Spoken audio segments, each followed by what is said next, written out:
श्री सच्चिदानंद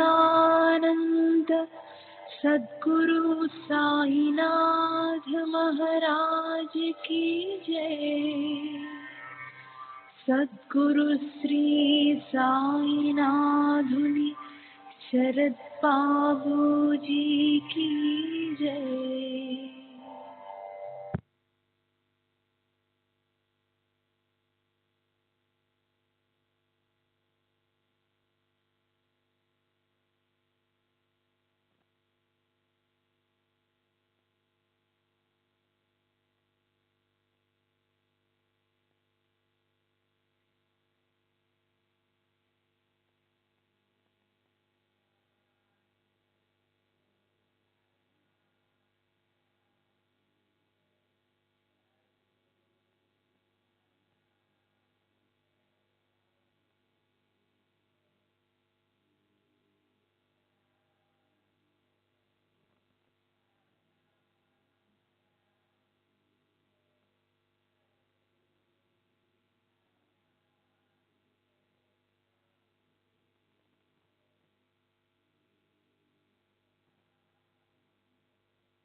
श्री सच्चिदानंद सद्गुरु साईनाथ महाराज की जय।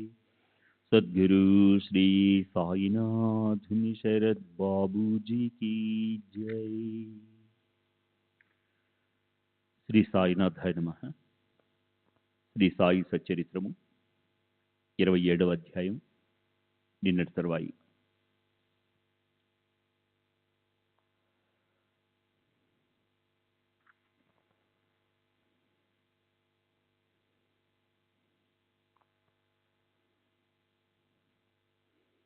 ఏకనాథుల వారింట నిత్యం పురాణ పఠనం ఉండేది. వారి పొరుగింటి వ్యక్తి బ్రాహ్మణ జాతీయుడు. కానీ స్నాన సంధ్యాదులు లేక దురాచారాలలో నిమగ్నుడై ఉండేవాడు. ఎన్నడూ పురాణ శ్రవణం చేసేవాడు కాదు. ఆ దుర్మార్గుడు ఏకనాథునింట్లో అడుగు పెట్టేవాడు కాదు. ఏకనాథులు కరుణించి అతనిని పిలిపించారు. గొప్ప జాతిలో జన్మించి జీవితాన్ని వ్యర్థం చేసుకుంటున్నాడు, అతడు ఎలా బాగుపడతాడని ఏకనాథులకు పరమదయ కలిగింది. అందువలన అతడు వద్దన్నా అతనిచే విష్ణు సహస్రనామంలోని ఒక్కో శ్లోకాన్ని చదివించి అతనిని ఉద్ధరింపజేశారు. ఈ విష్ణు సహస్రనామ పారాయణం చిత్తశుద్ధికి సులువైన మార్గం. ఇది పూర్వీకుల నుండి పరంపరగా వచ్చినది. అందుకే బాబా ప్రయత్నం మరియు శ్రమ. సోనాముఖి ఔషధాన్ని తీసుకుని రామదాసు వెంటనే వచ్చాడు. కలియుగ నారదుడైన అన్నాచించినేకర్ అతనికి జరిగిన వృత్తాంతాన్ని తెలియజేశాడు. రామదాస్ అసలే కోపిష్టి. ఆ పైన నారదుని చెప్పుడు మాట. ఇక ఆ అపూర్వ సందర్భాన్ని యథార్థంగా ఎవరు వర్ణించగలరు? కుతర్క బుద్ధి గల రామదాసుకి మొదలే మాధవరావుపై సంశయం. నా పుస్తకాన్ని కాజేయడానికి నీవే బాబాను మధ్యవర్తిగా చేశావు అని అన్నాడు. సోనాముఖి విషయం మర్చిపోయి మాధవరావుపై విరుచుకుపడ్డాడు. నిగ్రహించుకోలేనంత ఎక్కువ క్రోధావేశంతో బాగా తిట్లును కురిపించాడు. కడుపున పనది ఒట్టి సాకు. నీవే బాబాను పురుగొల్పావు. నీ కళ్ళు నా పుస్తకాలపై పడ్డాయి. నా వద్ద ఇదేం సాగదు. నా పేరు రామదాసు, వీరుణ్ణి, నిర్భయుణ్ణి. బుద్ధిగా నా పుస్తకాన్ని తిరిగి ఇవ్వకపోతే నీ ఎదుటే తల బద్దలు కొట్టుకుని రక్తం చిందిస్తాను. నీ దృష్టి నా పుస్తకంపై పడింది. నీవే ఈ కపట నాటకం అంతా ఆడి బాబాపై రుద్ది ఏమీ ఎరగనట్లున్నావు. మాధవరావు ఎన్నో విధాలు నచ్చజెప్పినా రామదాస్ శాంతించలేదు. అప్పుడు మాధవరావు సౌమ్యంగా, శాంతంగా అన్నది వినండి. నేను కపటినని నాపై నింద వేయకు. వృధాగా నాకు దోషాన్ని అంటగట్టకు. ఆ పుస్తకం విషయం ఏమిటి? అది ఎక్కడా లభించదా? నీ పుస్తకానికి రత్నాలు బొగిడారా లేక బంగారం దొడిగారా? బాబా పైన కూడా నీకు విశ్వాసం లేదు. ఇది సిగ్గుపడవలసిన విషయం అని అన్నాడు. బాబా వారిని చూచి మధురంగా, రామదాసు, ఇప్పుడేం మునిగిపోయింది? అనవసరంగా ఎందుకు బాధపడుతున్నావు? శ్యామ మన కుర్రవాడే కదా. నీ ఊరికే ఎందుకు నరాలు దించుకుంటున్నావు? వృధాగా ఎందుకు ఇంత కష్టపడుతున్నావు? ప్రపంచానికి తమాషా చూపిస్తున్నావు. ఎందుకు ఇలా కయ్యానికి కాలు దూతున్నావు? చక్కగా మంచిగా మాట్లాడరాదు? ఈ పుస్తకాలను నిరంతరం చదువుతావు. అయినా నీ అంతఃకరణం అపరిశుద్ధంగానే ఉంది. ప్రతిరోజు ఆధ్యాత్మ రామాయణం చదువుతావు. విష్ణు సహస్ర నామావర్తన చేస్తావు. కానీ ఈ నిరంకుశ స్వభావాన్ని విడిచిపెట్టవు. పైగా రామదాసుని చెప్పుకుంటావు. నీవు ఎటువంటి రామదాసు అయ్యా? నీకు అన్నింటి యందు అనాసక్తి ఉండాలి కానీ నీకు పుస్తకం పైన మోహం పోలేదు. నీ ఈ ప్రవర్తనను ఏమనాలి? రామదాసుకి మమత ఉండరాదు. చిన్న పెద్ద అందరెందు సమతాభావం ఉండాలి. కానీ నీవు భేదభావంతో ఈ అబ్బాయి చేతులను పుస్తకం కోసం పోట్లాడుతున్నావు. పోయి నీ స్థానంలో కూర్చో. డబ్బుతో పుస్తకాలు దొరుకుతాయి, కానీ కల్పాంతం వరకు మంచి మనుషులు దొరకరు. బాగా ఆలోచించుకో. నీ పుస్తకం యొక్క మహిమను శ్యామకు చెప్పడానికి నేనే స్వయంగా ఆ పుస్తకానికి తీసి అతనికి ఇచ్చాను. అదంతా నీకు కంఠస్థం కదా. దానిని శ్యామకు ఇవ్వాలని అనిపించింది. మరలా మరలా చదివితే ఎంతో శుభం కలుగుతుంది అని చెప్పారు. సాయి యొక్క ఆ వాణిలో ఎంతటి మధుర రసం, ఎంతటి దయ, హృదయానికి ఆనందాన్ని కలిగించే చల్లటి హాయి. ఇది అత్యంత అపూర్వం. రామదాసు బాగా అర్థం చేసుకున్నాడు. కోపంగా బాగా ఎర్రబారిన ముఖంతో శ్యామను ఉద్దేశించి, ఇదిగో నీకు ఇప్పుడే చెప్తున్నా, దీనికి బదులుగా పంచరత్న గీతం తీసుకుంటానని అన్నాడు. రామదాసు బాగా చల్లబడిపోవడం మాధవరావుకు ఆనందం కలిగించింది. వెంటనే, ఒక్కటేమిటి, మీకు 10 పంచరత్న గీతా పుస్తకాలను బదులుగా ఇస్తానన్నాడు. దాంతో ఆ పోట్లాట శాంతించింది. గీతా గ్రంథాన్ని జామీనుగా ఇవ్వడానికి అంగీకారమైంది. అయితే గీతలోని భగవంతుని తెలుసుకోలేని వానికి అసలు గీత ఎందుకు? సాయి సముఖంలో ఆధ్యాత్మ రామాయణాన్ని పారాయణంపై పారాయణ చేసే ఆ రామదాసు మాటకు మాట జవాబిస్తూ సాయిబాబాతో ఇలా పోట్లాడుతున్నాడేమిటి? ఇంతకీ దోషం ఎవరిదని చెప్పడం నేనెలా చెప్పగలను? ఆ విధంగా జరగకపోతే విష్ణు సహస్రనామం యొక్క మహాత్మ్యం ఎలా తెలుస్తుంది? ఇంతటి పోట్లాటకు కారణమై బాబా యొక్క బాధను కూడా నివారించిన ఆ పుస్తకం మనకు కూడా శుభం కలిగిస్తుంది. అది సాయిబాబా మనకిచ్చిన అమూల్య వరం. ఈ విధంగా శ్రమపడకపోతే మాధవరావుకు విశ్వాసం కుదిరేది కాదు. నిజంగా అతని జిహ్వకు అక్షరాలు అలవాటయ్యేవి కావు. అతనికి అది కంఠస్థమయ్యేది కాదు. ప్రేమమయులైన ఇటువంటి సాయినాథులు దుర్లభమైన పరమార్థ లీలలను ఎప్పుడు ఎలా కనబరుస్తారో వారి చర్య అర్థం అవటం కష్టం. తర్వాత శ్యామకు బాగా నిష్ట కుదిరింది. దీక్షిత్ మరియు నార్కే అతనికి ఉచ్చరించడాన్ని బాగా నేర్పారు. అటు తర్వాత శ్యామ అక్షరాలను గుర్తుపట్టి చదవడం నేర్చుకుని పుస్తకాన్ని కంఠస్థం చేశాడు. మాధవరావు యొక్క సంభాషణ, సాయిబాబా యొక్క శుద్ధమైన బోధ, పరమానందభరితమైన వినోదం నిస్సంశయంగా సుఖదాయకం. బ్రహ్మ విద్యను అభ్యసించే వారి యందు బాబాకు అమిత ప్రేమ. దానిని సందర్భానుసారంగా ఎలా వ్యక్తపరిచేవారో గమనించండి. ఒకసారి జోగుకు తపాలా ద్వారా ఒక పార్సల్ వచ్చింది. షిరిడి పోస్టాఫీస్కి వెళ్ళి దానిని తీసుకోవడానికి గబగబా బయలుదేరాడు. పుస్తకాన్ని తెరిచి చూడగా అది లోకమాన్య తిలక్ రచించిన గీతా రహస్య భాష్యం. దానిని చంకలో పెట్టుకుని మసీదుకు బాబా దర్శనానికి వచ్చాడు. బాబాకు నమస్కరించడానికి తల వంచేసరికి పార్సల్ బాబా పాదాలపై పడింది. బాబు సాహెబ్, ఇదేమిటి అని బాబా ప్రశ్నించారు. బాబా ఎదుట పార్సల్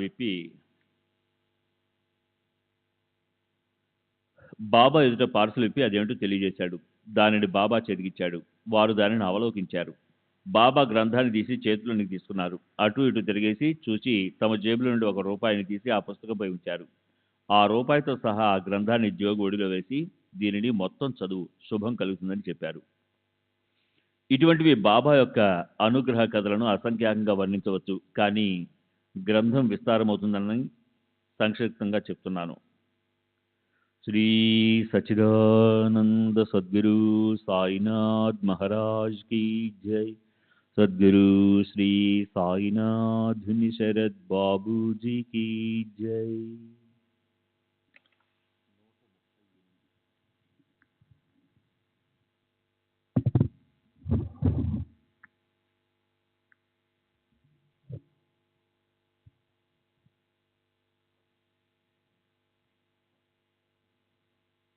ఒకసారి షిరిడీలో ఏం జరిగిందంటే, దాదాసాహెబ్ కబర్దే కుటుంబ సమేతంగా షిరిడీ వచ్చి బాబా ప్రేమలో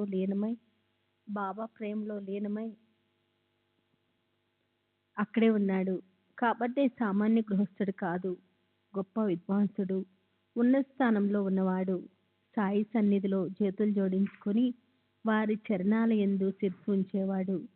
ఆంగ్ల విద్యా పారంగతుడు, శాసనసభలో బాగా పలుకుబడి కలవాడు. వక్తృత్వంలో అందరినీ కదిలించి వేసేవాడు. కానీ బాబా ఎదుట మౌనంగా ఉండేవాడు. బాబా భక్తులు అసంఖ్యాకంగా ఉన్న వారి వద్ద మౌన వ్రతంలో ఉండేవారు. కాబట్టే నూల్కరు బూటి తప్ప ఇతర భక్తులు ఎవరూ లేరు. ఇతరులంతా బాబాతో బాగా మాట్లాడేవారు. కొందరు ఏ జంకు లేకుండా వారికి సమానంగా మాటకు మాట సమాధానం చెప్పేవారు. కానీ పై ముగ్గురు మాత్రం మౌన వ్రతంలో ఉండేవారు. మాట్లాడకపోవటమే కాదు, బాబా ఎదుట కేవలం తలలు వంచి ఉంచేవారు అంతే. వారి వినమ్రత వర్ణించతరం కాదు.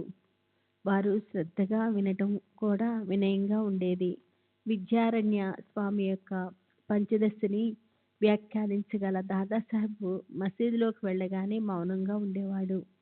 శబ్ద బ్రహ్మ ఎంత శక్తివంతమైన శుద్ధ బ్రహ్మ ముందు నిశ్చేజమే కదా. సాక్షాత్తు పరబ్రహ్మమూర్తి అయిన సాయి ముందు పాండిత్యం సిగ్గుపడవలసిందే.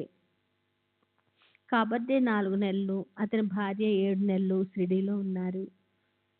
ఆ ఉభయులకు రోజు రోజుకి ఎంతో ఆనందం అనుభవమైంది.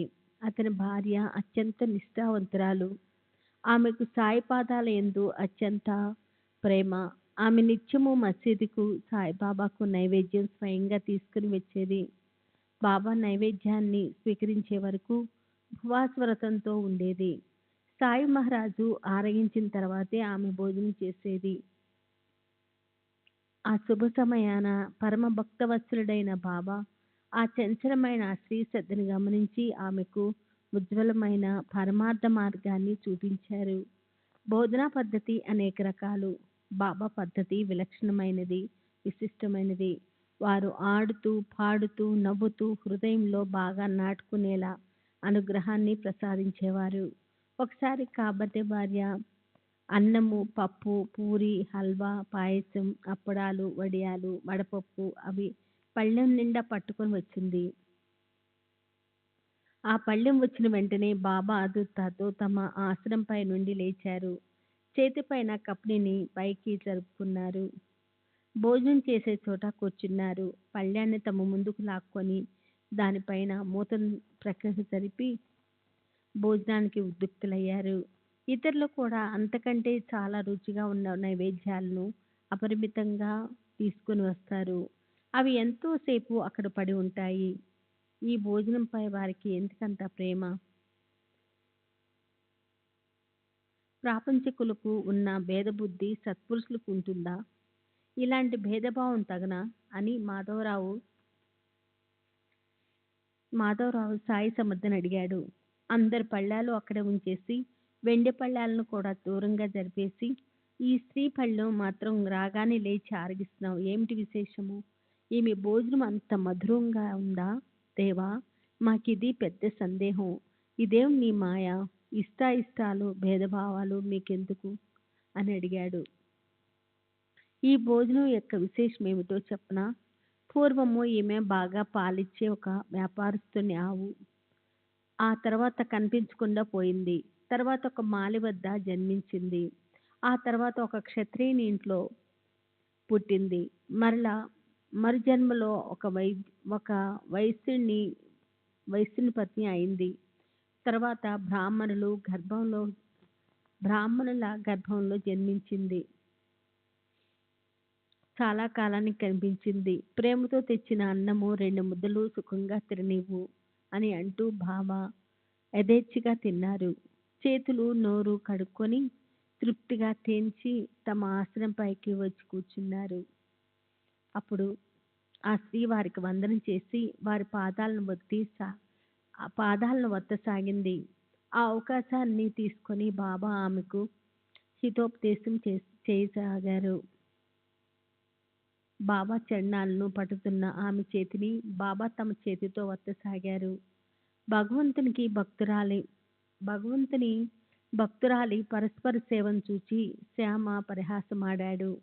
భలే బాగా ఉంది. ఈ దృశ్యము ఎంత ఆనందకరము. మీ పరస్పర ప్రేమ భావాన్ని చూస్తుంటే చాలా ఆహ్లాదకరంగా ఉంది అని అన్నాడు. ఆమె సేవకు బాబా ప్రసన్నులై ఆమెతో మెల్లగా రాజారాం అను. అలా ఎల్లప్పుడూ అంటూ ఉండు. అమ్మా, నీ జీవితము సఫలమవుతుంది. నీ మనసు శాంతిస్తుంది. నీకు అపరిమితమైన శుభం కలుగుతుంది అని చెప్పారు. ఆహా, ఎంత అద్భుతమో వచనాలు! అవి హృదయంలోనికి చొచ్చుకుపోయి తక్షణము శక్తిపాతాన్ని వేస్తాయి. ఇటువంటి దయామయులు శరణాగతులను రక్షించే సాయి సమర్థులు ఎల్లప్పుడూ భక్తుల మనోవిష్టాలను తీర్చి వారికి శుభాలను కలుగు చేస్తారు. ఇక అత్యంత ప్రేమతో వినమ్రతతో శ్రోతలకు చాలా శుభమైన విషయాన్ని చెప్తాను. దాన్ని మీరు మీ మనసులో భద్రపరచుకోండి. వినయంగా విన్నవించుకుంటున్నాను. బెల్లం యొక్క తీపికి ఆకర్షింపబడ్డ చీమ తల తెగిపోయినా ఆ బెల్లం ముక్కను విడవదు. అట్లే సాయి చరణాలను మీరు ఆశ్రయిస్తే వారు అత్యంత కరుణతో మిమ్ము రక్షిస్తారు. గురువు శిష్యులు వేరు కాదు. విభిన్నంగా కనిపించినా వారు ఒకటే. వారిని వేరుపరచాలని ప్రయత్నించే వారి అభిమానం కరిగిపోయింది. ఒకరు లేకుండా మరొకరు ఉండరు. గురువు అజ్ఞాని అయితే శిష్యుడు కూడా అజ్ఞానియే. జ్ఞాని అయిన గురువును ఆశ్రయించిన శిష్యుని ద్వైతం నశించిపోతుంది. గురువు ఒక ఊరిలో ఉండి శిష్యుడు మరో ఊరిలో ఉన్నట్లు భావిస్తే అది వేరేలా అవుతారు. ఒకరు లేక మరొకరు ఉండరు. వారిద్దరూ అంత అన్యోన్యంగా ఉంటారు. గురువు మరియు శిష్యుల యందు భేదం లేదు. ఇది నిత్య సత్యము. గురు చరణాలపై భక్తుడు శిరసునుంచటం స్థూలంగా కనిపించే ఆచారము. శిష్యుడు గురువు యందు అద్వైత భావాన్ని, గురువు కూడా శిష్యుని యందు అట్లే అభేద భావం కలిగి వారిరువురు పరస్పరము సమరస భావంతో ఉండకపోతే వారి సంబంధము నామమాత్రానికే. అన్న వస్త్రాలు ఎలా లభిస్తాయి? క్షణమాత్రమైనా చింతించకండి. ఇవన్నీ ప్రారంధానుసారము ఏ ప్రయత్నము లేకుండానే ప్రాప్తిస్తాయి. వానిని సంపాదించాలని ప్రయత్నించినా అది వ్యర్థశ్రమే అవుతుంది. పరమార్థ సంపద కోసం రాత్రింబవళ్ళు చింతన చేస్తూ ప్రయత్నం చేయండి. ఉద్దిష్టత జాగ్రత్త. మేలుకో. గాఢ నిద్రలో పడి ఎందుకు గురి పెడుతున్నావు అని శృతిమాత తారస్వరంతో గర్జిస్తూ భక్తులను ప్రేమగా మేలుకొలుపుతూ ఉంది.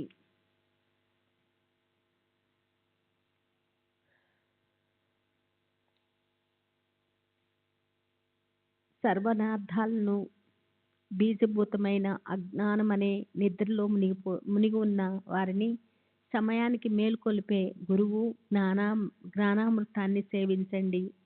దాని కొరకు అత్యంత వినమ్రతో గురుచరణాల్లో శరణాగతులవ్వండి. విహితలను తెలిసిన వారు గురువు ఒక్కరే. కానీ పసిపిల్లల వంటి వారమైన మనకు అది తెలియదు. అహంభావంతో కిం విఘ్నుడైన జీవుడు నిరంహ నిరం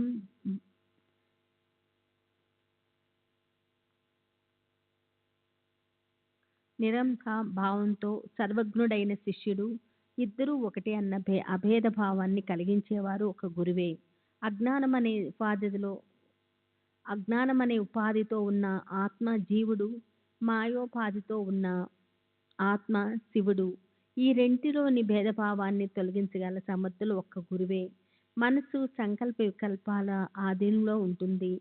దాన్ని సాయి చరణాలయందు సమర్పించండి. అప్పటి నుండి మనసులో స్మరించిన కార్యాల యొక్క కర్తత్వము గురువుదే. అట్టి కర్మలను చేసే శక్తినంతా సాయికి సమర్పించి వారు ఆజ్ఞాపించిన విధంగా నడుచుకోండి. సాయి యొక్క శక్తి అంతటా ఉన్నదని తెలుసుకోండి. వారిపై భారం వేసి నిరాభిమానంతో పనులు చేస్తే హస్తగతమవుతుంది. కానీ ఇది నేను చేస్తాను అని ఏ కాస్త గర్వం ఉన్నా దాని ఫలితం ఒక్క క్షణమైన ఆలస్యం కాకుండా తక్షణం కనిపిస్తుంది. మాయామోహ నిద్రలో అలసత్వంతో ఇటు అటు పొర్లుతున్న హేమాడ్ పంత్కు హరి యొక్క మరియు గురువు యొక్క అనుగ్రహం ప్రాప్తించింది. కేవలం అదృష్టపాశ్చాత్తు ఏ ప్రయత్నము ఏ అభ్యాసం లేకుండానే లభించింది. తమ లక్ష్య శుద్ధి కొరకు వారే హేమాడ్ పంత్కు గౌరవించినట్లుగా అనిపిస్తుంది. భక్తులను ఉద్ధరించడానికి తమ చరిత్రను బలవంతంగా పంతు చేయబట్టుకొని సవిస్తారమైన గ్రంథాన్ని వ్రాయించారు. అఖండాను సంతానమనే సారంతో అనన్యమైన ప్రేమ భక్తి అనే విచిత్ర పుష్పాలతో హారం గుచ్చి మనోహరమైన సాయికి సాదరంగా సమర్పిస్తాను. ఆత్మ స్వరూపమనే స్వరాజ్య సింహాసనాన్ని లభింప చేసుకొని దానిపై స్థిరంగా విరాజనం అవుతాము. నిరాభిమానంగా అంతరంగంలో ఆత్మానందాన్ని అనుభవిద్దాం. ఇటువంటి అగాధమైన సాయి చరిత్రలో తర్వాత ఒక ఇంతకంటే విచిత్రమైంది. మీ చెవులను పవిత్రం చేసుకోవడానికి క్షణం పాటు సావధానులవ్వండి. తర్వాత 3 అధ్యాయాల్లో బాబా తమ స్థానంలోనే కూర్చొని అద్భుతమైన దృష్టాంతాలను చూపిస్తారు. మొదటి అధ్యాయంలో లాలా లక్ష్మీచంద్ విషయము. అతని పాదాలను ప్రేమ సూత్రంతో కట్టి అతనికి తమ ఆశ్రయాన్ని కలిగించారు. బర్హాన్పూర్లోని ఒక స్త్రీ నుండి పులగాన్ని కోరి ఆమె తమ దర్శనానికి ఉత్సాహపడేలా చేసి ఆమెకు ప్రేమ యొక్క విశిష్టతను చూపించారు. ఆ తర్వాత మేఘ స్వప్నంలో త్రిశూలాన్ని గీయమని దృష్టాంతము. అటుపైన అకస్మాత్తుగా అతనికి శివలింగం ప్రాప్తించటము. ఇటువంటి అనేక కథలు ఉన్నాయి. శ్రోతలు దీనిని భక్తిపూర్వకంగా వింటే శ్రవణము సార్థకమవుతుంది. సాగరంలో మునిగిన ఉప్పులాగా హేమడ్ సాయికి శరణుదొచ్చి సోహం భావం అనే అభేద భావంతో సాయికి అనన్యంగా పాదాభివందనం చేస్తున్నాడు. మనసు అహర్నిశలు సాయి ధ్యానంలో ఉంటూ వారు తప్ప వేరే ఏది మనసులో ప్రవేశించకుండా సావధానంగా ఉండాలని భక్తిగా ప్రార్థిస్తున్నాడు. గతించిన కాలం తుడిచిపెట్టుకుని పోయి భవిష్యత్తు తీరానికి చేర్చబడి మిగిలిన వర్తమాన కాలమంతా నిరంతరము గురుచరణాల్లో ఉండుగాక. స్వస్తి శ్రీ సంత సజ్జన ప్రేరితము భక్త హేమాడ్ పంతు విరచితము అయిన శ్రీ సాయి సమర్థ సచ్చరిత్రంలో దీక్షానుగ్రహ దానమనే ఈ 27వ అధ్యాయము సంపూర్ణము. శ్రీ సద్గురు సాయినాథార్పణమస్తు. శుభం భవతు. శ్రీ సచ్చిదానంద సద్గురు సాయినాథ్ మహారాజ్ की जय. सद्गुरु श्री साईनाथ शरद बाबू जी की जय.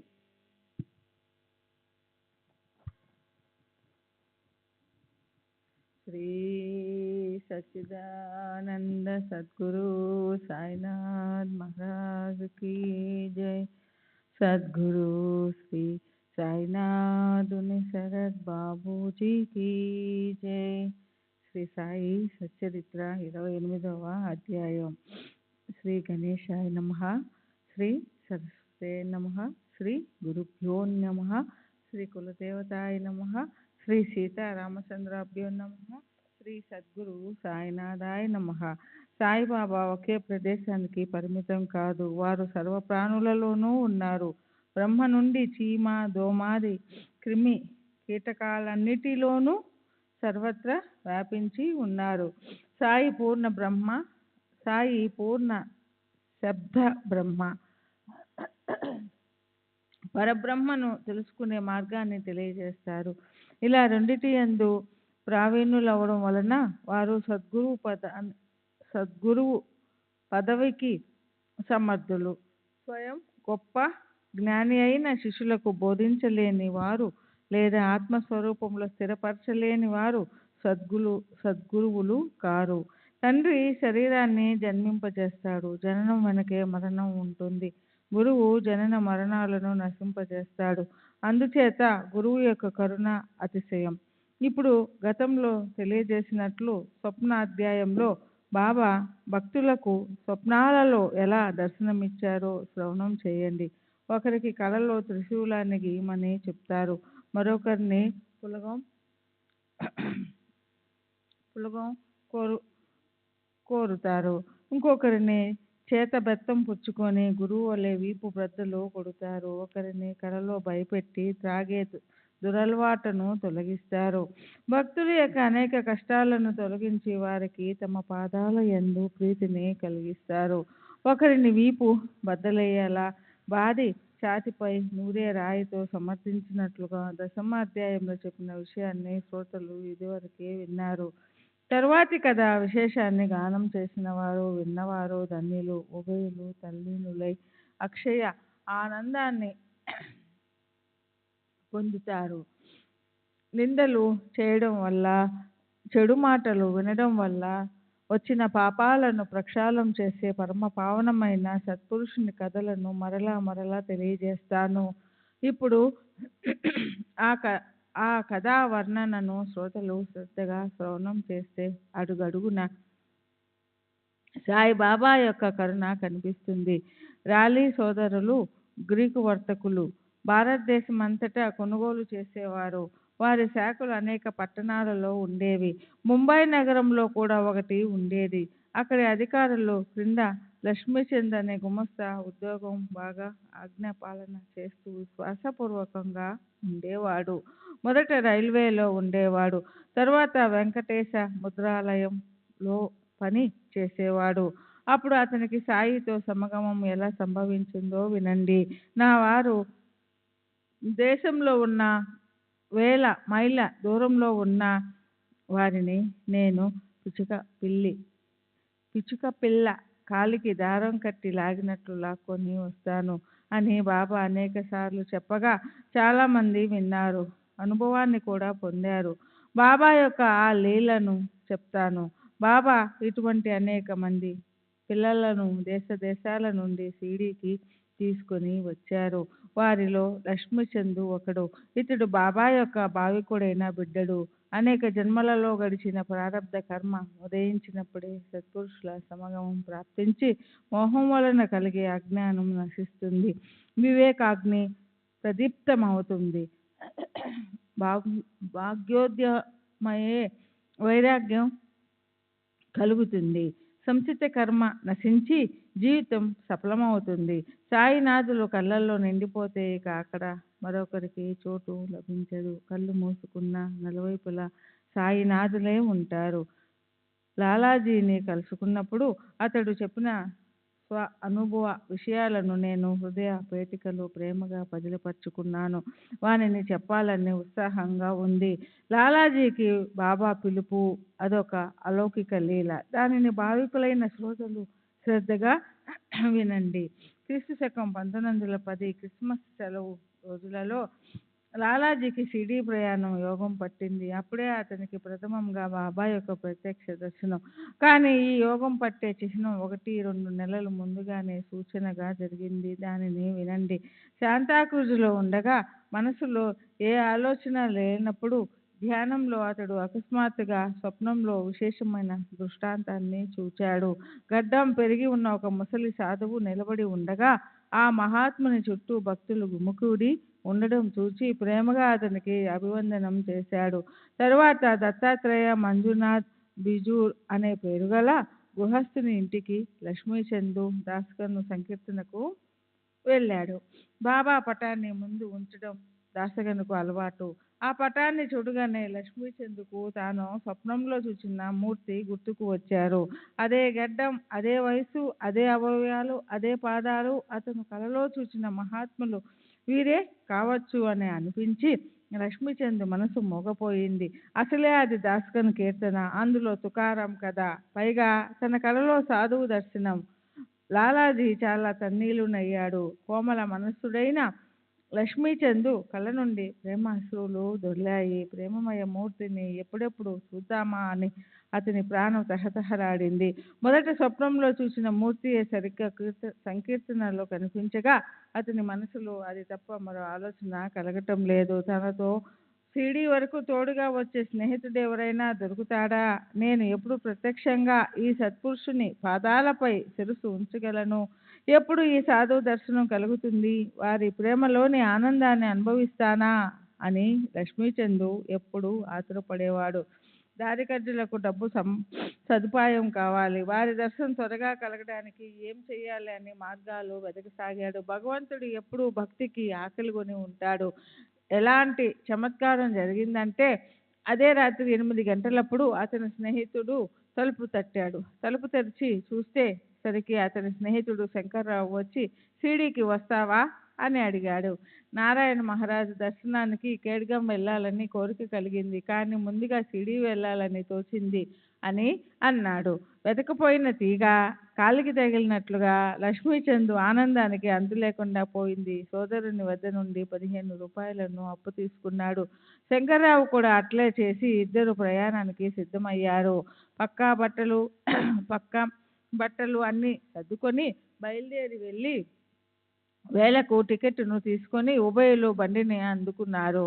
శంకర్రావు గొప్పగా భజన చేసే వ్యక్తి. బండిలో ఇద్దరు భజన చేశారు. లక్ష్మీచంద్ దారిలో కలిసిన వారిని బాబా గురించి వాకాబు చేశాడు. షిరిడీ నుండి వచ్చిన వారెవరైనా తటస్థపడితే లక్ష్మీచంద్ వారికి ఉత్సుకతతో నమస్కరించి సాయిబాబా యొక్క మహిమను మాకు నమ్మకం కలిగేలా చెప్పండి. సాయిబాబా అహ్మద్ నగర్ ప్రాంతంలో గొప్ప సత్పురుషులుగా బాగా ప్రసిద్ధి చెందారని అంటారు. వారిపై మాకు విశ్వాసం కుదిరేలా వారి వద్ద కలిగిన అనుభవాలను చెప్పండి అని అడిగేవాడు. రైలు డబ్బాలో షిరిడీ సమీపంలో ఉండే 4 ముసల్మాన్లు ఉన్నారు. వారితో ముచ్చటించగా లక్ష్మీచంద్ మనసుకు తృప్తి కలిగింది. సాయిబాబా గురించి మీకు తెలిసినది మాకు చెప్పండి అని లక్ష్మీచంద్ వారిని ఎంతో ప్రీతిగా భక్తిగా ప్రశ్నించాడు.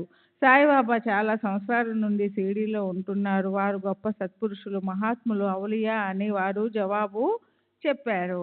ఆ విధంగా ముచ్చటించుకుంటూ ఆ ఇద్దరు ఆనందంగా ప్రయాణాన్ని సాగించారు. కోపర్గాం చేరుకోగానే సేటుకు జ్ఞాపకం వచ్చింది. సాయిబాబాకు జామపళ్ళు ప్రీతి. కోపర్గాంలో జామ పళ్ళు పండుతాయి. గోదావరి తీరాన వానిని అమ్ముతారు.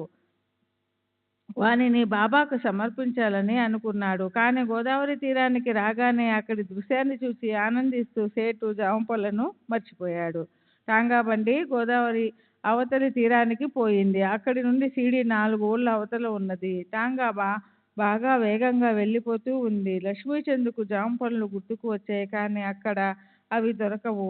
ఒక ముసలావిడ తలపైన బుట్టతో బండి వెనుక పరుగున రావడం చూశాడు. ఆమె కోసం బండిని ఆపించాడు. జామపళ్ళు తమ కోసమే వచ్చాయా అని తలిచాడు. లక్ష్మీచంద్ ఆనందభరితుడై పళ్ళను ఏరి తీసుకున్నాడు. మిగిలిన పళ్ళను తన తరపున బాబాకు అర్పించమని ఆ ముసలావిడ అన్నది. జామపళ్ళు గుర్తుకు రావడం, మరలా మర్చిపోవడం, అకస్మాత్తుగా ఒక ముసలావిడ కలవడం, ఆమెకు సాయిపై గల భక్తి ఆ ఇద్దరికి ఆశ్చర్యాన్ని కలగజేసింది. మొదట స్వప్నంలో వృద్ధుడు కనిపించడం, వారే సంకీర్తనలో దర్శనం ఇవ్వడం ఎంత విచిత్రం! ఈ ముసలావిడ వారికి కావలసిన మనిషి అయి ఉంటుందేమోనని లాలాజీ తనలో అనుకున్నాడు. తరువాత బండి ముందుకు సాగి మాటల్లోనే షిరిడీ చేరింది. దూరం నుండి మసీదుపై జెండాలను చూసి ఆ ఉభయులు భక్తిగా వందనం చేశారు. తర్వాత పూజా సామగ్రిని తీసుకొని వెంటనే మసీదుకు వెళ్ళి సాయి దర్శనం చేసుకొని ఆనందించారు. బయటి వరండా ద్వారం నుండి సభా మండపంలోనికి ప్రవేశించి దూరం నుండి బాబాను చూచి వారి కంఠం గద్గమయ్యింది. చూడాలని కోరుకున్న మూర్తి యొక్క దర్శనం కాగానే లక్ష్మీచందు ఆకలి దప్పులను మర్చి తల్లీనుడే ఆత్మానందాన్ని పొందాడు. పరిశుద్ధ జలంతో బాబా చరణ కమలాలను ప్రక్షాళనం చేశాడు. వార్ఘ్యపాత్యాది సకల పూజలు చేసి శ్రీ ఫలాన్ని అరటిపళ్ళను అర్పించాడు. ధూప దీపాలు, దక్షిణ, తాంబూలాలను, పుష్పహారాన్ని సమర్పించి మనసులోనే ప్రదక్షిణ చేసి బాబా పాద సన్నిధిలో కూర్చున్నాడు.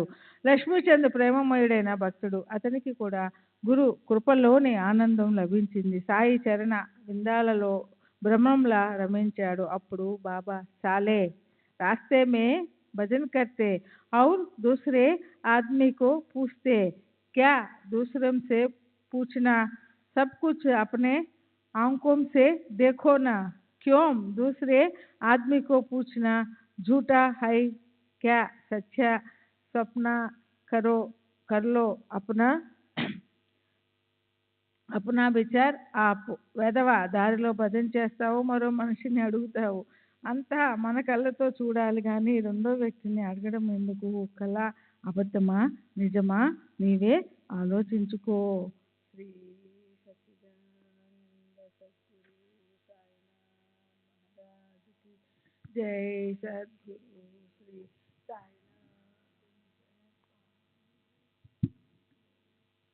శ్రీ సచ్చిదానంద సద్గురు సాయినాథ్ మహారాజ్ की जय.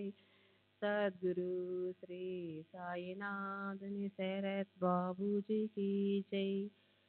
మార్వాడి దగ్గర అప్పు తీసుకుని దర్శనానికి రావలసిన అవసరం ఏముంది, ఇప్పుడు నీ కోరిక తీరిందా అని అన్న మాటలు విని లక్ష్మీచంద్ నివ్వెరపోయాడు.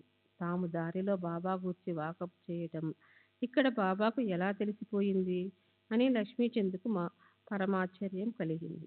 ఇంట్లో తనకు స్వప్నం రావటం, బండిలో భజన చేయటం వగైరా విషయాలు బాబాకు ఎలా తెలిసాయి? వీరు ఎంతటి సర్వజ్ఞులు! బాబాను త్వరలో దర్శనం చేసుకోవాలన్న ఉత్కంఠతో డబ్బు కొద్దిగా ఉండటం వలన అప్పు తీసుకుని తన కోరిక తీర్చుకున్న విషయం కూడా వీరికి తెలిసింది. లక్ష్మీచంద్కు పరమాశ్చర్యం కలిగింది. అట్లే బాబా యొక్క కౌశలం అంతుపట్టనిది. సాయి చరణ కమలాలను ఆశ్రయించిన భక్త భ్రమరాలకు, ఇతర భక్త సమూహానికంత ఆశ్చర్యం కలిగింది.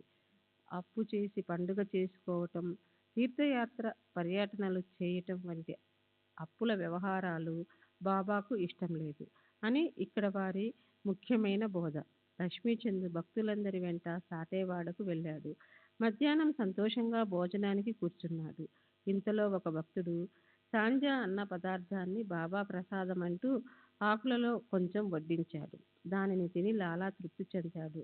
మరునాడు భోజన సమయంలో లాలాజీకి సాంజా గుర్తుకు వచ్చింది. కానీ అది రోజు లభించదుగా. అతని కోరిక మనసులోనే ఉండిపోయింది. ఇక మూడవ రోజున విశేషం. లాలాజీకి మిగిలిపోయిన కోరికను సాయి మహారాజు ఉపాయంతో ఎలా తీర్చారో గమనించండి. గంధాక్షతలు, పుష్పాలు, గంట, నీరాజనం, పంచారతి వగైరా తీసుకుని జోగు మసీదుకు వచ్చి బాబాను అడిగాడు, ఈ రోజు నైవేద్యం ఏం తీసుకుని రమ్మంటారు అని. సాయి మహారాజు, నాకు పళ్ళెం నిండా సాంజా తీసుకునిరా, పూజ ఆరతి తర్వాత చెయ్యి అని చెప్పాడు. పూజా సామాగ్రిని అక్కడే ఉంచి జోగు వెంటనే వెనుకకు వెళ్ళి అందరికీ సరిపడ సాంజాను తీసుకుని వెంటనే వచ్చాడు. ఆ తరువాత మధ్యాహ్న ఆరతి అయింది. భక్తులు ముందుగా తెచ్చిన నైవేద్య పళ్ళాలు పైకి రాసాగాయి. అప్పుడు బాబా భక్తులతో, ఇవాల్టి రోజు బాగా ఉంది, సాంజా ప్రసాదాన్ని తీసుకోవాలని ఉంది, త్వరగా తీసుకుని రండి, అందరం తృప్తిగా సేవిద్దామని అన్నారు. భక్తులు వెళ్ళి 2 గిన్నెల నిండా సాంజాను తెచ్చారు. లక్ష్మీచంద్కు బాగా ఆకలి కూడా వేస్తూ ఉంది. వెన్నెనొప్పు కూడా ఉంది. పొట్టలో ఆకలి, వెన్నులో పోటు, దానివలన లక్ష్మీచంద్ మనసు బాగలేదు. అప్పుడు బాబా నోటి నుండి వచ్చిన వచనాలను శ్రోతలు శ్రద్ధగా గమనించండి. భూక్ లగీ హై అచ్చా హువా, కమరే మే దర్ద్ చాహియే దానా, అబ్ సాంజాకి చలి హై, హవా కరో సవార్ ఆరతి. ఆకలి అవుతుంది, మంచిదే, వెన్ను నొప్పికి మందు కావాలి, ఇప్పుడు సాంజా తినే వేళ అయింది. ఇక ఆరతికిలే. లక్ష్మీచంద్ మనసులో ఉన్నదంతా బాబా మాటలలో స్పష్టంగా ప్రతిధ్వనించింది. సాయి మహారాజు అంతర్జ్ఞాని కదా.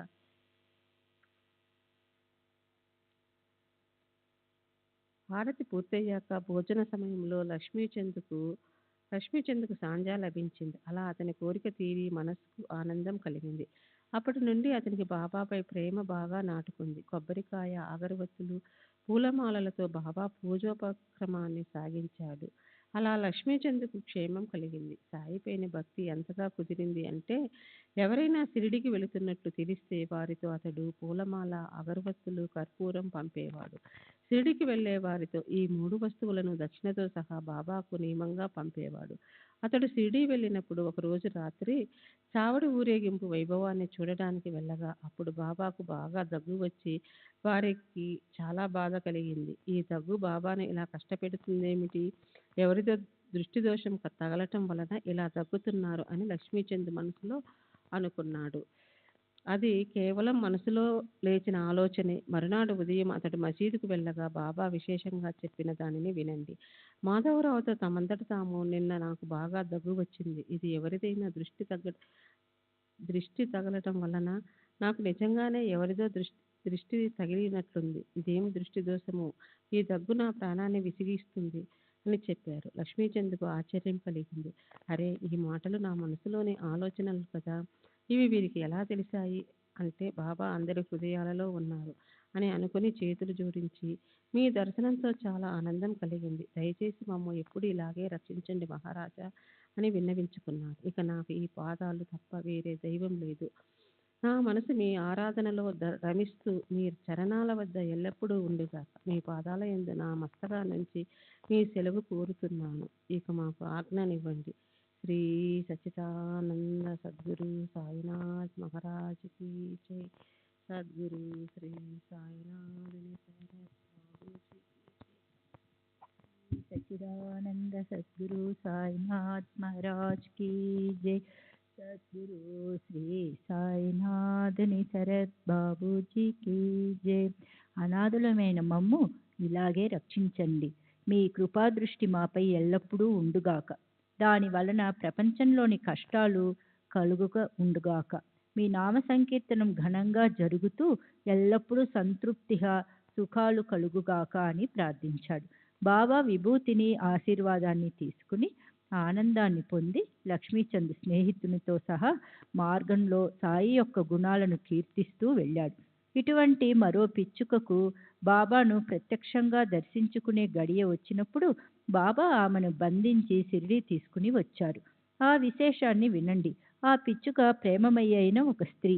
ఆమె కథ అత్యంత ఆశ్చర్యకరమైనది. బుర్హాన్పూర్లో వచ్చిన స్వప్నంలో ఆమె సాయి మహారాజును చూచింది. ఆమె బాబాని ఎప్పుడూ ప్రత్యక్షంగా దర్శనం చేసుకోలేదు. అయినా ఆమెకు కలలో కనిపించి ఆమె ఇంటి ముంగిట నిలిచి బాబా ఆమెను పులగం భోజనాన్ని అడిగారు. ఆమె వెంటనే మేలుకొని చూడగా అక్కడ ఎవరూ లేరు. తన దృష్టాంతాన్ని ఆమె వెంటనే అందరికీ తెలియజేసింది. ఆమె భర్త అదే పట్టణంలో తపాలా విభాగంలో అధికారి. తరువాత వారికి అకోలాకు బదిలీ అయ్యాక వారు షిరిడీ వెళ్ళడానికి ప్రయాణమయ్యారు. ఆ దంపతులు గొప్ప భక్తులు. సాయిబాబా దర్శనానికి తహతహలాడారు. సాయి యొక్క అలౌకికమైన మాయను, తమకు కలిగిన దృష్టాంతాన్ని చూడాలని తలచారు. ఒక మంచి రోజున ఆ ఉభయులు షిరిడీకి బయలుదేరారు. దారిలో గోదావరి తీరానికి వందనం చేసి షిరిడీ చేరుకున్నారు. భక్తిగా బాబా దర్శనం చేసుకుని ప్రేమగా పూజించి నిత్యం వారి చరణ సేవ చేస్తూ సుఖంగా సంతృప్తిగా ఉన్నారు. ఆ దంపతులు అలా షిరిడీలో 2 మాసాలు ఆనందంగా ఉన్నారు. బాబా కూడా వారి భక్తి ప్రేమలకు, వారి కిచిడి భోజనానికి సంతుష్టులయ్యారు. అసలు ఆ దంపతులు కిచిడి నైవేద్యాన్ని సమర్పించటానికి షిరిడీకి వచ్చారు. కానీ 14 రోజులు గడిచినా వారి కిచిడి నివేదన జరగలేదు. వారి సంకల్పం నెరవేరటంలో ఆలస్యం ఆ స్త్రీకి నచ్చలేదు. 15వ రోజున మధ్యాహ్నం ఆమె కిచిడీతో వచ్చింది. అప్పుడు తెర వేసి ఉంది. అప్పటికే బాబా తమ భక్తులతో సహా భోజనానికి కూర్చున్నారని ఆమెకి అర్థమైంది. అలా భోజనం చేసే సమయంలో తెర లోపలికి ఎవరూ వెళ్ళరు. కానీ ఆ స్త్రీకి ఆతురత నిశ్చింతగా క్రింద ఉండలేకపోయింది. అసలు అకోలా నుండి షిరిడీకి ప్రయాణమై వచ్చింది కిచిడీ నైవేద్యాన్ని అర్పించే కొరకే కదా. మరి అది నెరవేరకపోతే ఊరకే అలా ఎలా ఉండగలను? ఎవరినీ లక్ష్య పెట్టకుండా ఆమె తన చేతులతో తెరను తొలగించి తనంతట తాను ఉత్సాహంతో వెళ్ళి తన మ్రొక్కును తీర్చుకుంది. అప్పుడు బాబా విచిత్రంగా ఆ కిచిడీ కోసమే ఎదురు చూస్తున్నట్లు ముందుగా దానినే అడిగి 2 చేతులతో పళ్ళాన్ని పట్టుకున్నారు. కిచిడీని చూచి సంతోషంగా ముద్ద మీద ముద్ద తీసుకుని నోట్లో పెట్టుకున్నారు. అందరికీ ఆశ్చర్యం కలిగింది. బాబా ఆతృతను చూచి అందరికీ విస్మయం కలిగింది. కిచిడీ కథను విని సాయిబాబా యొక్క అలౌకిక శక్తి అర్థమైంది. ఇప్పుడు ఇక తరువాత కథను వింటే మనసులో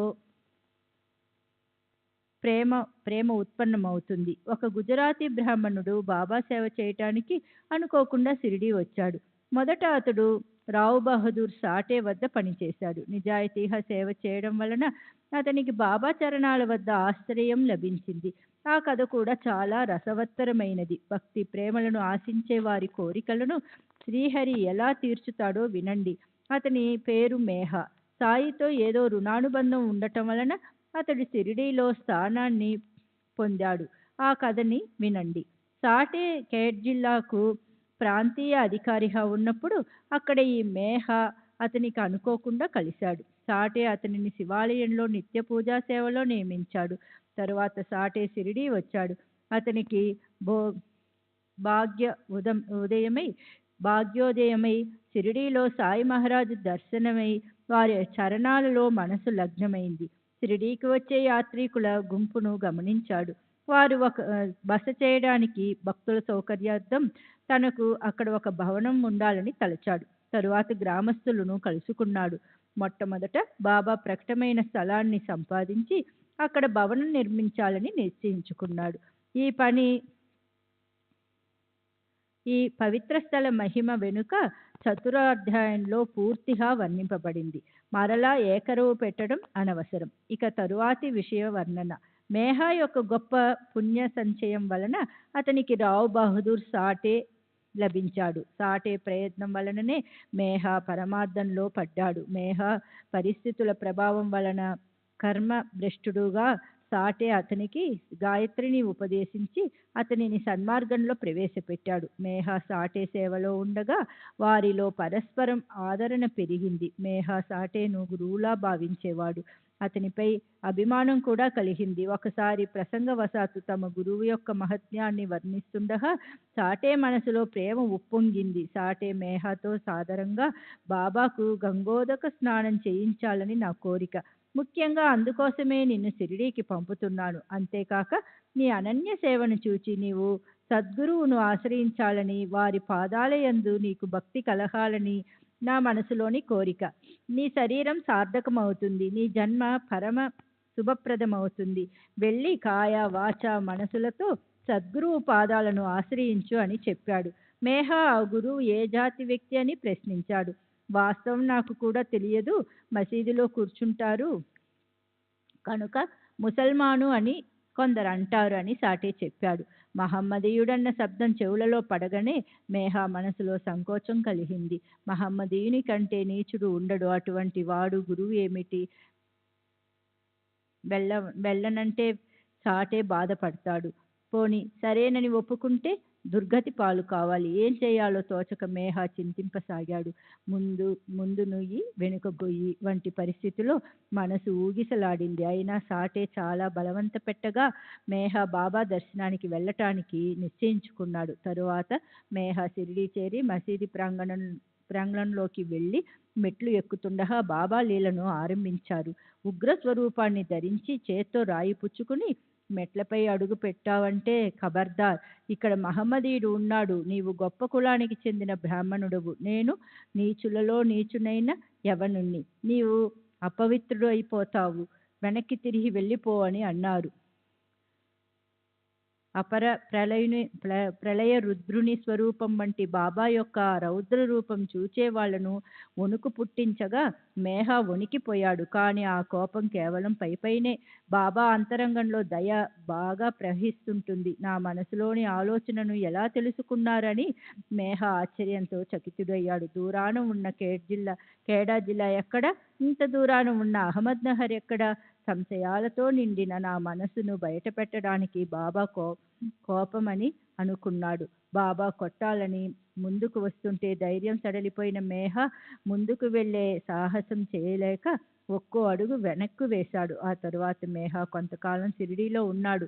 బాబా యొక్క స్వభావాన్ని గమనించి సత్యానుసారం సేవ చేస్తుండేవాడు. కానీ అతనికి బాబాపై దృఢ విశ్వాసం కుదరలేదు కనుక తర్వాత ఇంటికి వెళ్ళిపోయాడు.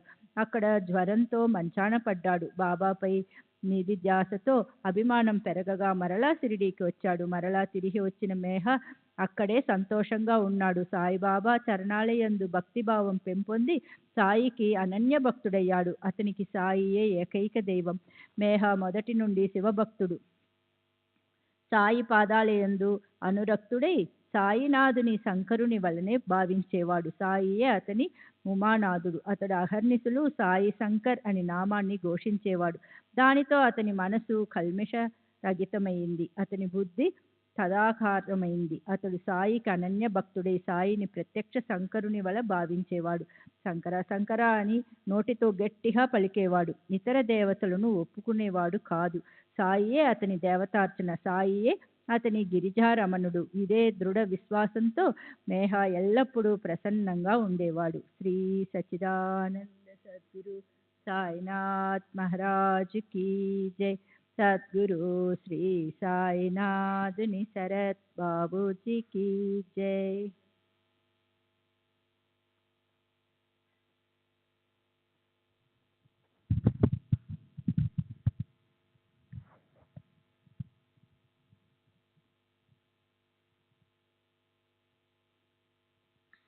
శ్రీ సచ్చిదానంద సద్గురు సాయినాథ్ మహారాజ్ కీ జై.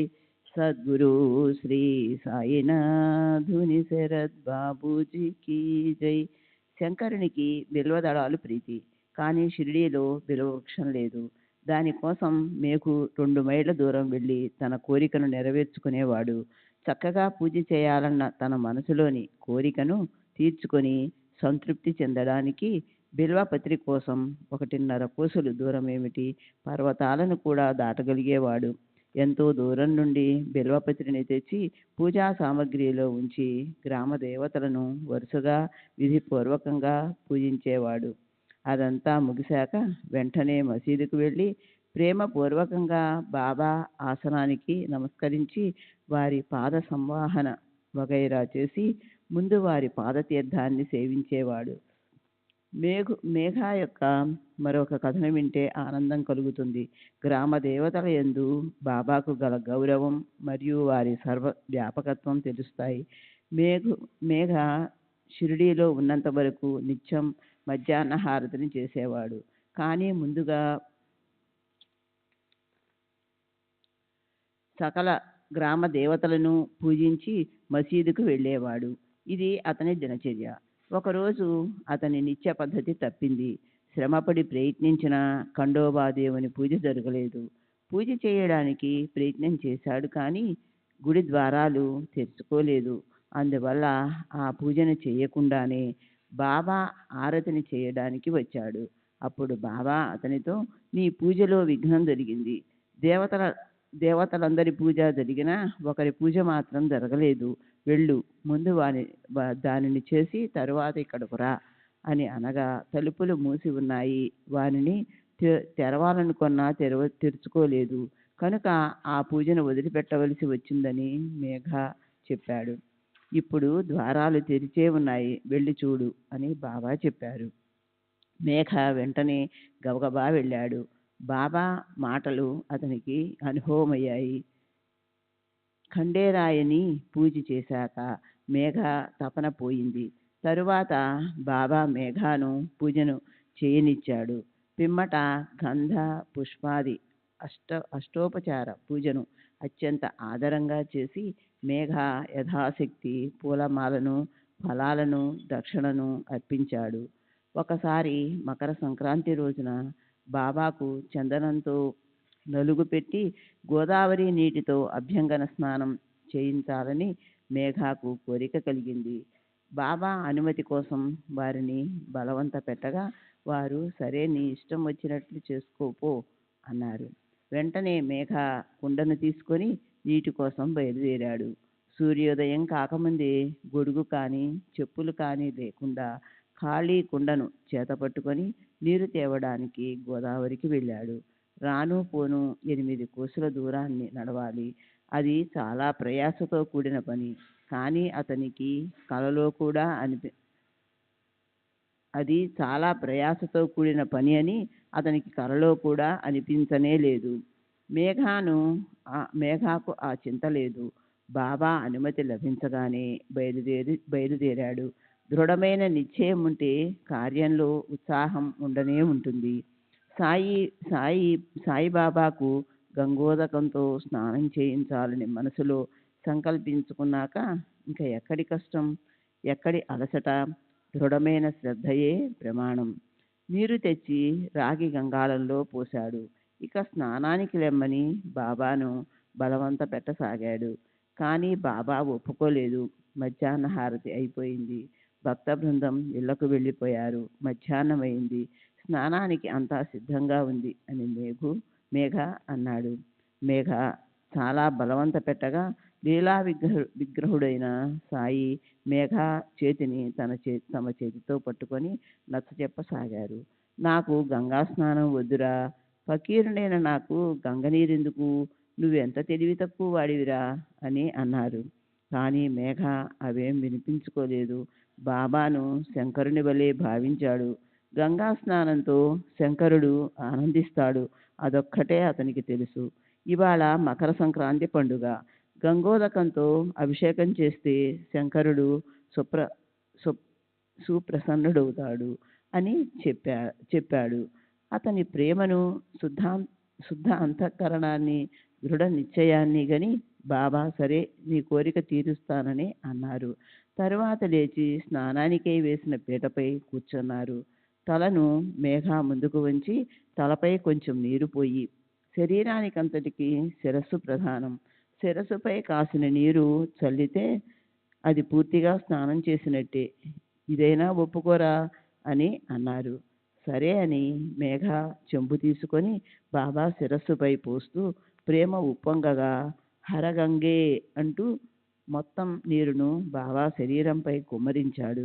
నా శంకరునికి స్నానం చేయించానని మేఘ చాలా ఆనందించి బిందెను క్రింద పెట్టి చూడగా ఆశ్చర్యం, బాబా శరీరం అంతా నీరు గుమ్మరించినా బాబా శిరస్సు మాత్రమే తడిసింది. ఇతర అవయవాలు పొడిగానే ఉన్నాయి. వారి బట్టలలో ఎక్కడా నీటి చుక్కే లేదు. మేఘ అభిమానమంతా కరిగిపోయింది. దగ్గర ఉన్నవారంతా ఆశ్చర్యపోయారు. ఈ విధంగా సాయిబాబా భక్తుల మురిపాలను పూర్తిగా తీరుస్తారు. నీ మనసులో స్నానం చేయించాలని తలిచావు, సరే నీ ఇష్ట ప్రకారమే చెయ్యి. కానీ అందులో కూడా నాలో ఉన్న గుర్తు నీకు సహజంగా తెలుస్తుంది. ఇదే సాయి భక్తిలోని మర్మం. భాగ్యవశాత్తు వారి పట్ల భక్తి కలిగిన వారికి ఏది దుర్గమం కాదు, అంతా సుగమమే. కూర్చున్నా, లేచినా, మాట్లాడుతున్నా, ఉదయం మధ్యాహ్నం బయట తిరుగుతున్న భక్తులు శ్రద్ధ ఐశ్వర్యాలను కలిగి ఉంటే తమ మనోభీష్టాలను పొందుతారు. వ్యవహారాలలో ఇటువంటి ప్రత్యక్ష దృష్టాంతాన్ని కలిగించి క్రమక్రమంగా పరమార్థంలో ఆసక్తిని కలిగించి భక్తులకు జ్ఞానబోధను చేస్తారు.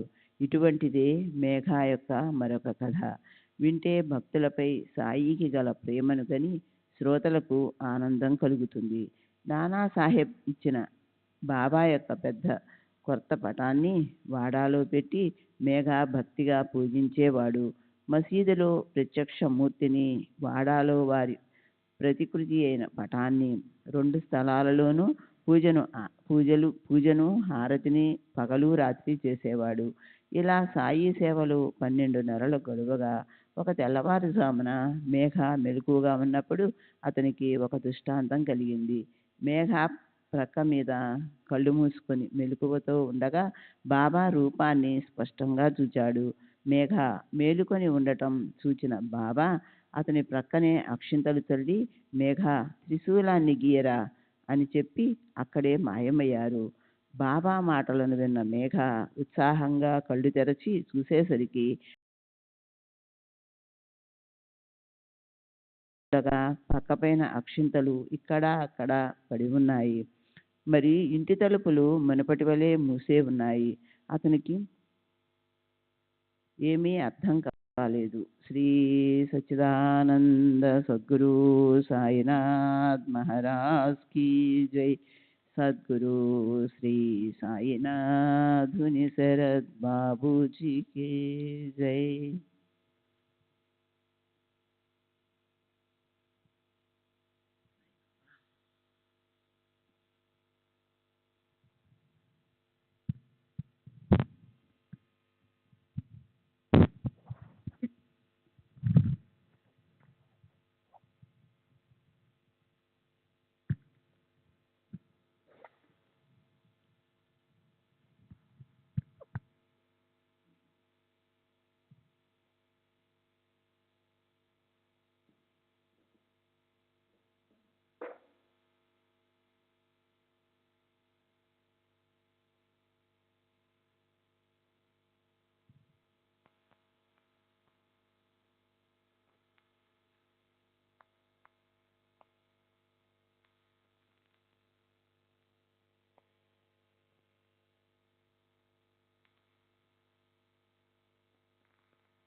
श्री सच्चिदानंद सद्गुरु साईनाथ महाराज की जय.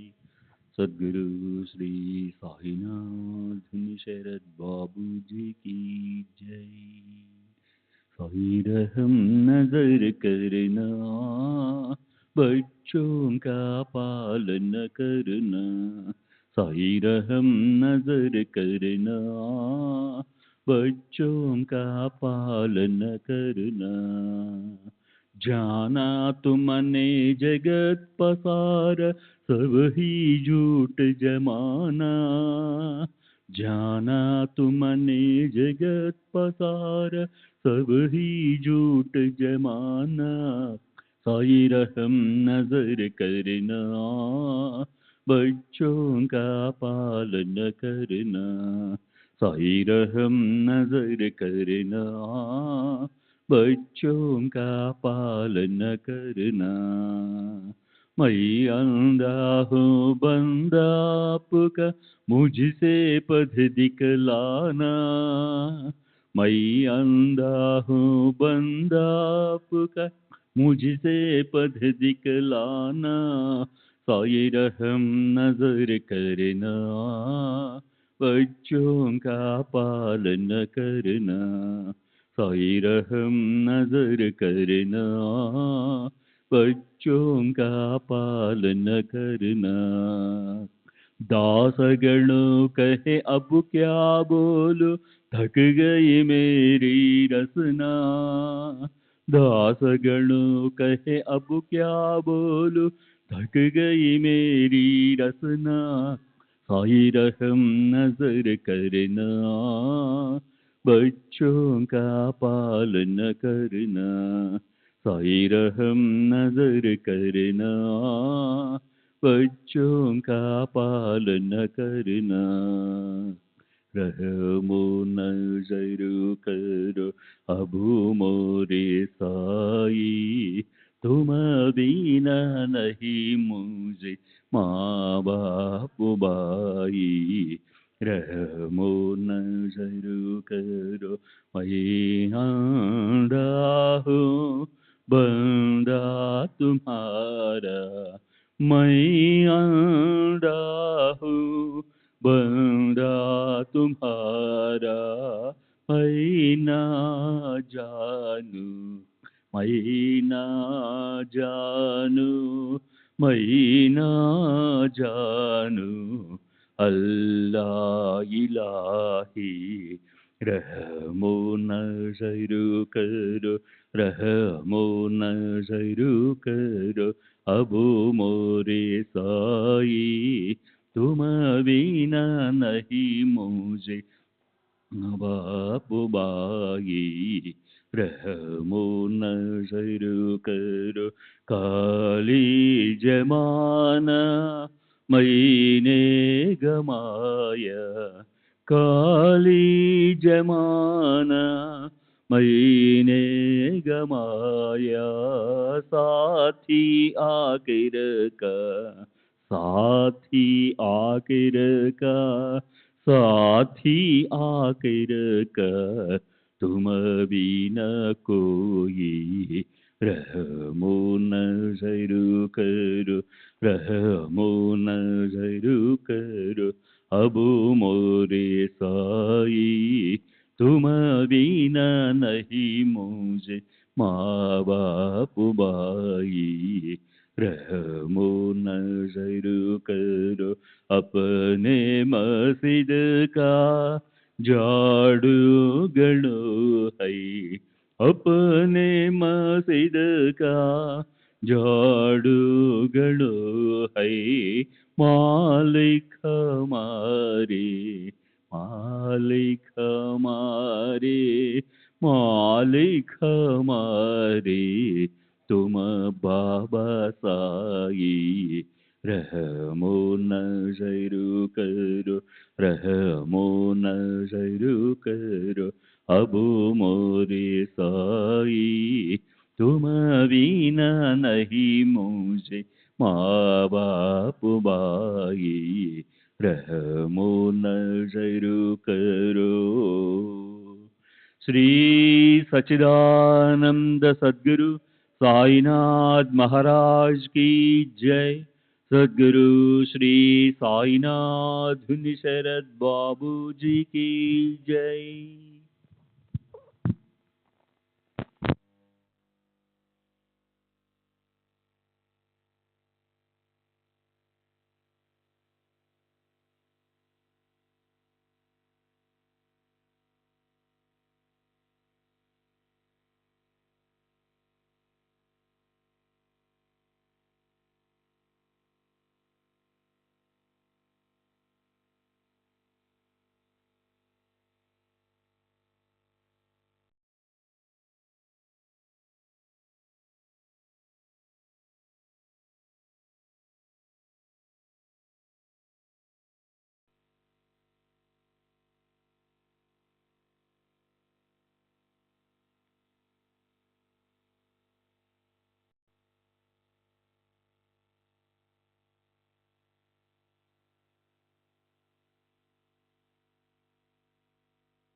श्री सच्चिदानंद